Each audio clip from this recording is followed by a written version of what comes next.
जय हिंद स्टूडेंट्स, स्वागत है आपका मेरे इस YouTube channel BKS study point पर।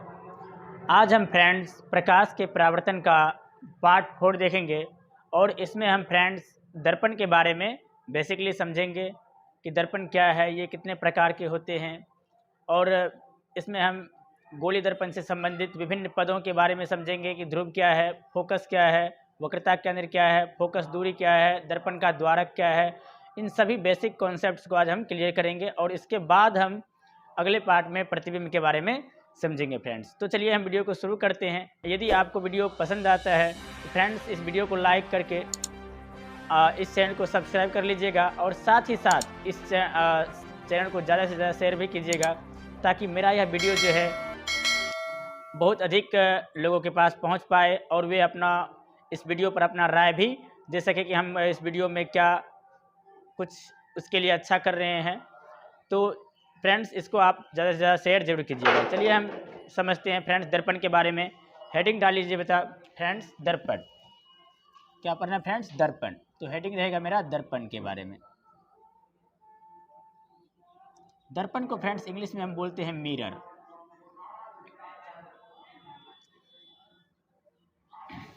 तो सबसे पहले फ्रेंड्स हम दर्पण की परिभाषा समझते हैं, उसके बाद हम दर्पण के प्रकार के बारे में अध्ययन करेंगे। तो चलिए फ्रेंड्स अब हम लिखते हैं फ्रेंड्स दर्पण।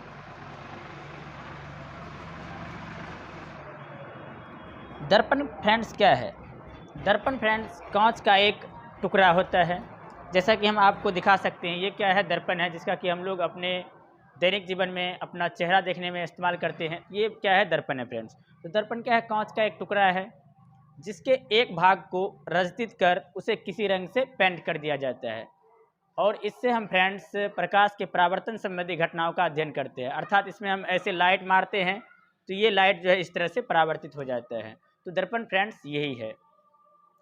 इसका अनेक यूज है फ्रेंड्स, अलग अलग दर्पण का अलग अलग यूज है, तो उसको भी हम इस अध्याय में देखेंगे। तो चलिए फ्रेंड्स हम दर्पण की परिभाषा लिखते हैं। तो लिख लीजिए फ्रेंड्स, दर्पण कांच का एक टुकड़ा है। दर्पण कांच का एक टुकड़ा है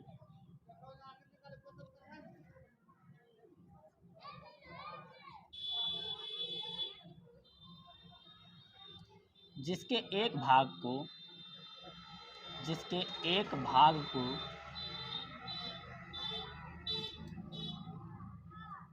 रंजित कर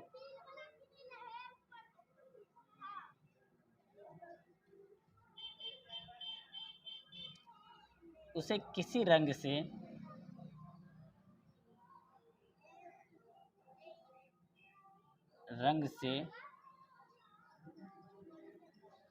पेंट कर दिया जाता है।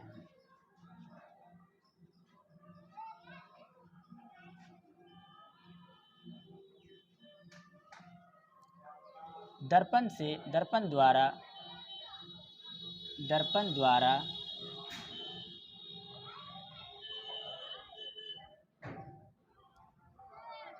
प्रकाश के परावर्तन संबंधी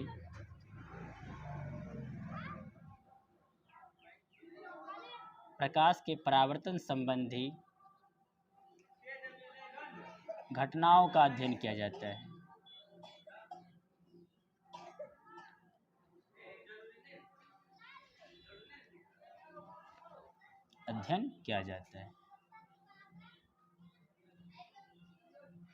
तो फ्रेंड्स आप जो है दर्पण के बारे में थोड़ा मोड़ा समझ लिए हैं, तो हम इसको अब एक और क्लियरिटी के साथ आपको बताते हैं। जैसे मान लीजिए फ्रेंड्स ये क्या है? एक कांच का टुकड़ा है। मान लेते हैं मतलब फ्रेंड्स ये क्या है? कांच का एक टुकड़ा है जिसको कि हमने ऐसे रखा है। कांच का एक टुकड़ा है। अब इसको फ्रेंड्स क्या करेंगे? इस कांच के टुकड़े के एक भाग को रंजित करेंगे। क्या करेंगे फ्रेंड्स? रंजित। इसके एक भाग को क्या कर देंगे? रंजित कर देंगे। रंजित करने का अर्थ होता है फ्रेंड्स, पहले हमने क्या देखा कि एक कांच था। ये फ्रेंड्स क्या था? कांच था। अब कांच के एक भाग को हमने क्या कर दिया फ्रेंड्स? रंजित कर दिया फ्रेंड्स। रंजित करने का अर्थ होता है फ्रेंड्स चांदी के रंग का लेप चढ़ाना फ्रेंड्स। चांदी का कलर चढ़ाना।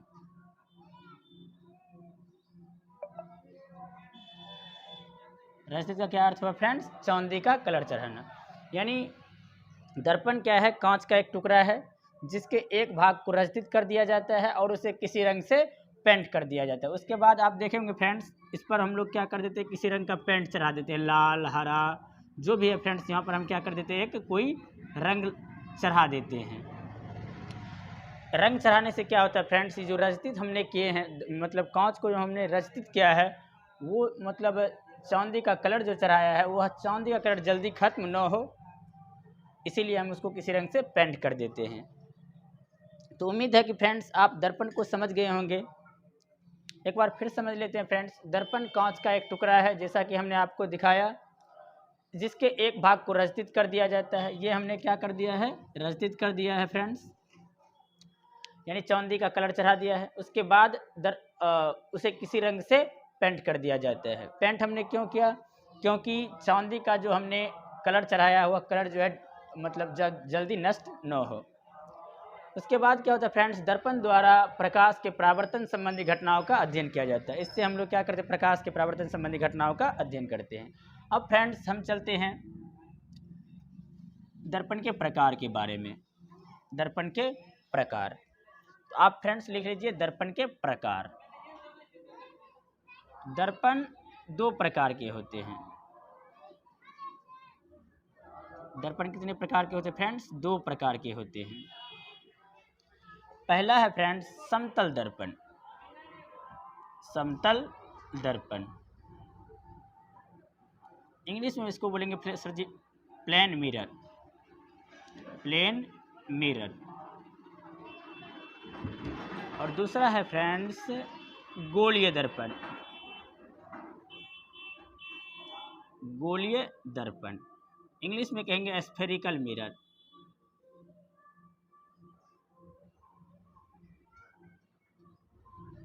Spherical mirror.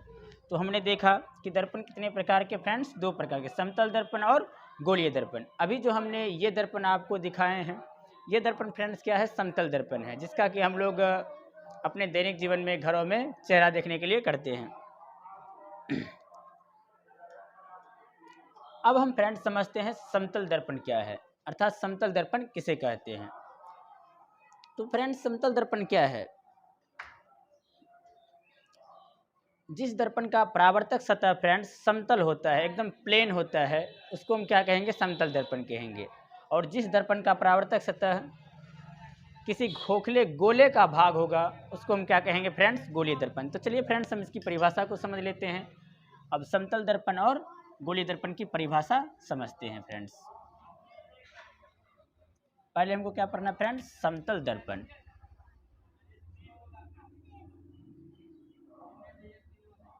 समतल दर्पण, प्लेन मिरर को समझना है फ्रेंड्स। तो समतल दर्पण क्या है? जिस दर्पण की परावर्तक सतह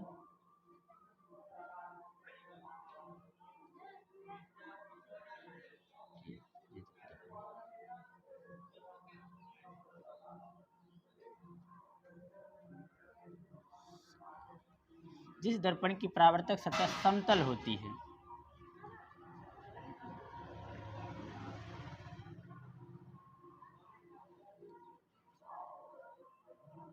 उसे समतल दर्पण कहते हैं।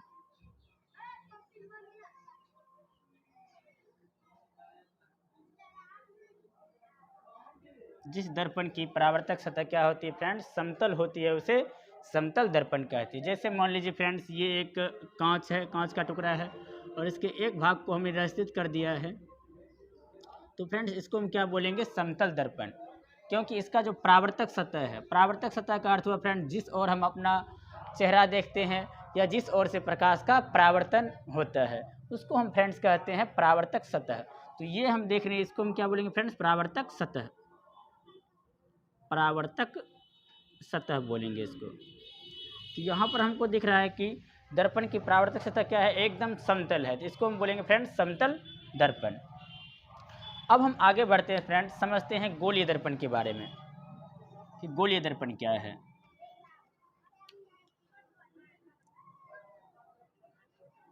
गोलीय दर्पण।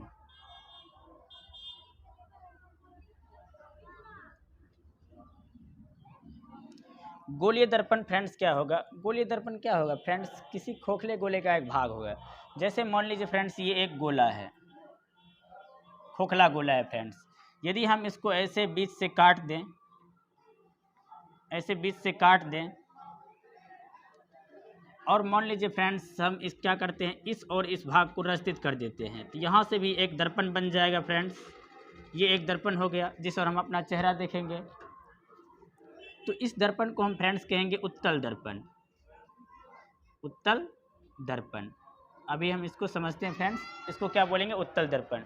उत्तल दर्पण वह होता है जिसमें कि परावर्तक सतह क्या होता है? उभरा हुआ होता है। यहाँ पर दिख रहा है हमको फ्रेंड्स क्या है? उभरा हुआ है परावर्तक सतह। यदि हम फ्रेंड्स इस और इस दर्पण को रस्तित कर दें, इस कांच को रस्तित कर दें, तो क्या होगा? यहाँ पर जो हमको एक दर्पण दिखाई देगा, इसको फ्रेंड्स कहेंगे अवतल दर्पण। अवतल दर्पण। तो गोलीय दर्पण फ्रेंड्स क्या है? गोलीय दर्पण एक खोखले गोले का भाग होता है। गोलीय दर्पण क्या है? एक खोखले गोले का भाग होता है। यानी जिस दर्पण का परावर्तक सतह, जिस दर्पण का परावर्तक सतह किसी खोखले गोले का भाग होता है, उसे गोलीय दर्पण कहते हैं। यहाँ पर लिख सकते हैं फ्रेंड्स परिभाषा, जिस दर्पण की परावर्तक सतह, जिस दर्पण की परावर्तक सतह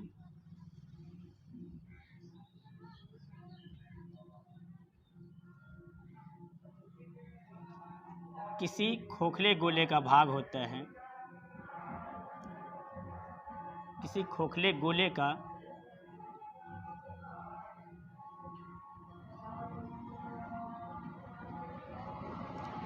भाग होता है,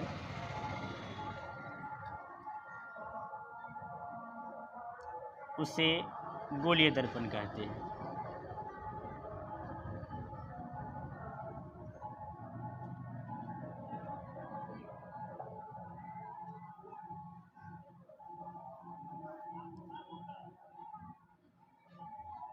उसे गोलीय दर्पण कहते हैं। गोलीय दर्पण फ्रेंड्स दो प्रकार के होते हैं। यहाँ पर लिख लीजिएगा, गोलीय दर्पण दो प्रकार के होते हैं। दो प्रकार के होते हैं। अभी हमने आपको बताया गोलीय दर्पण दो प्रकार के होते हैं। पहला हो गया फ्रेंड्स उत्तल दर्पण। इंग्लिश में इसको कहेंगे friends convex mirror. Convex mirror. एक होता है फ्रेंड्स अवतल दर्पण।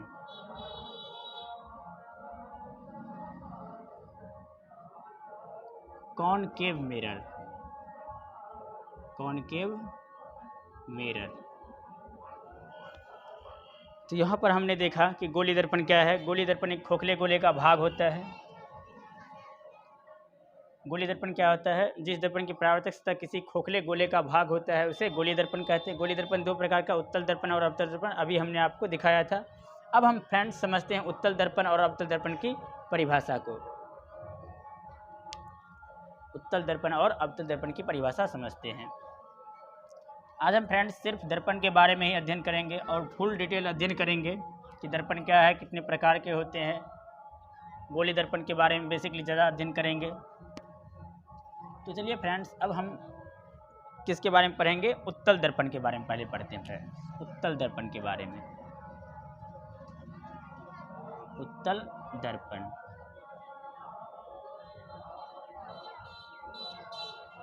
इसमें इसकी परिभाषा लिख लीजिए फ्रेंड्स, जिस दर्पण का परावर्तक सतह, जिस दर्पण का परावर्तक सतह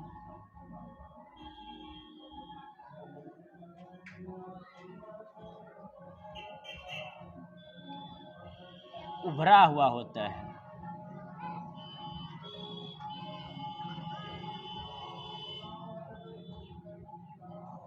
उसे उत्तल दर्पण कहते हैं।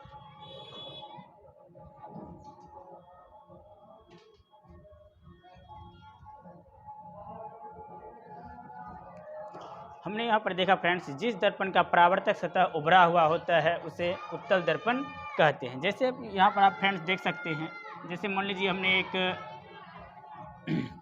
इस तरह का कांच लिया और इसको हम क्या कर दिए फ्रेंड्स, इस तरह से इस ओर से रचित कर दिया। तो यहाँ पर हमको क्या दिख रहा है, यहाँ जो परावर्तक सतह है, यह परावर्तक सतह क्या है, उभरा हुआ है। इसको हम कौन सा दर्पण बोलेंगे फ्रेंड्स, उत्तल दर्पण बोलेंगे। अब हम फ्रेंड्स समझते हैं अवतल दर्पण के बारे में।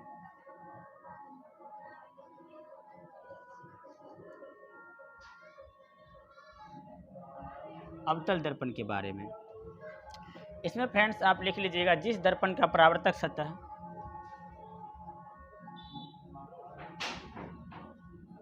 का परावर्तक सतह धंसा हुआ होता है, धंसा हुआ होता है, उसे अवतल दर्पण कहते हैं। अवतल दर्पण कहते हैं। इसका आप फ्रेंड्स इमेज इस तरह से बना लीजिएगा, जैसे मान लीजिए हमने एक कांच लिया इस तरह का और उसको हम क्या कर दिए फ्रेंड्स, बाहर से रचित कर दिए हैं इधर से। तो यहाँ पर हम इस तरह का, यहाँ पर देख रहे हैं परावर्तक सतह इसका क्या फ्रेंड्स, धंसा हुआ है, इसको हम बोलेंगे फ्रेंड्स अवतल दर्पण। यहाँ तक फ्रेंड्स हमने अब देखा। अब हम क्या पढ़ेंगे फ्रेंड्स, गोलीय दर्पण जो है, इस गोलीय दर्पण के कौन कौन से मुख्य पद होते हैं। जैसे आपको पता होगा ध्रुव, फोकस, वक्रता केंद्र, फोकस दूरी, वक्रता त्रिज्या, दर्पण का द्वारक। तो इन सभी के बारे में हम अब डिटेल अध्ययन करते हैं।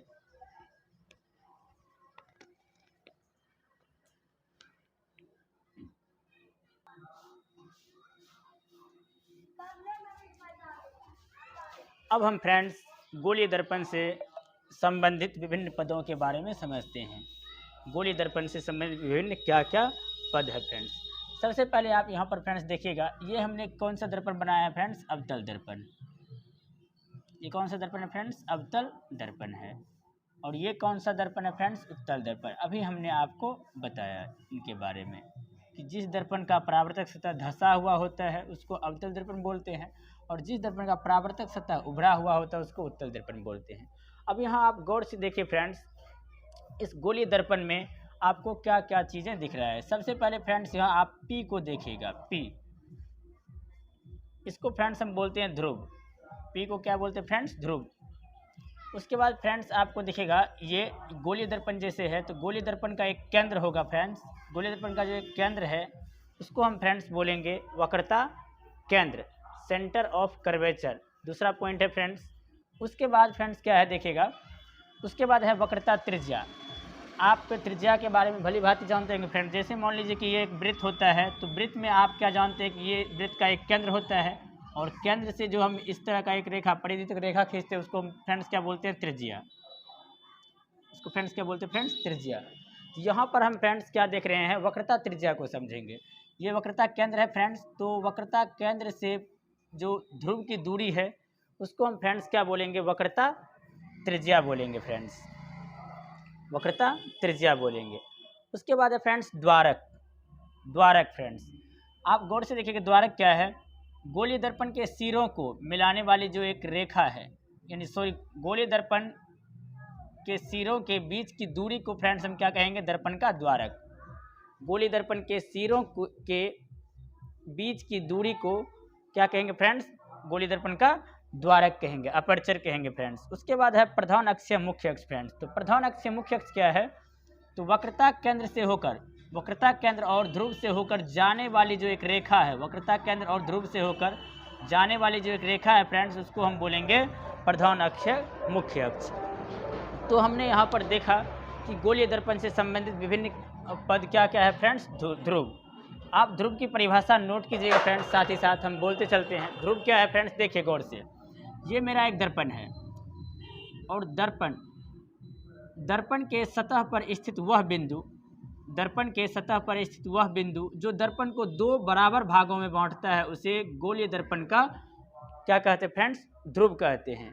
दर्पण के सतह पर स्थित, या ऐसे लिख सकते हैं, गोलीय दर्पण के सतह पर स्थित वह बिंदु, गोलीय दर्पण के सतह पर स्थित वह बिंदु जो दर्पण को दो बराबर भागों में बांटता है, उसे ध्रुव कहते हैं।